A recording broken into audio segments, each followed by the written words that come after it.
Não é a questão assim, dizer assim, se tem 3 conselheiros trabalhando, você tem dias que você tem que tirar no pau ímpar qual é a denúncia que você vai correr primeiro. Então é isso, tá? Porque é o crescimento da demanda, da vulnerabilidade que está grande demais no nosso município, né? E então há necessidade de se criar um conselho tutelar, que há a necessidade de se estruturar mais ainda os conselhos tutelares, porque se não tiver uma rede para acudir os conselhos tutelares, nós não temos como atender a demanda.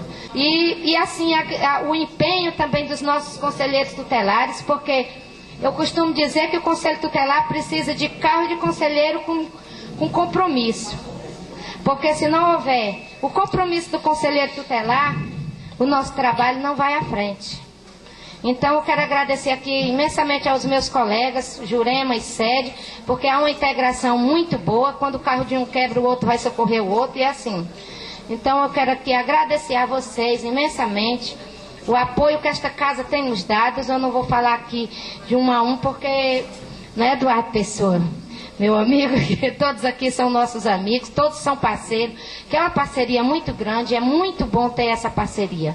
Eu quero dizer que nós da sede, vocês podem, na hora que precisar, nós estamos à disposição de todos vocês, certo? Quero deixar aqui um grande abraço em nome de todos os meus colegas.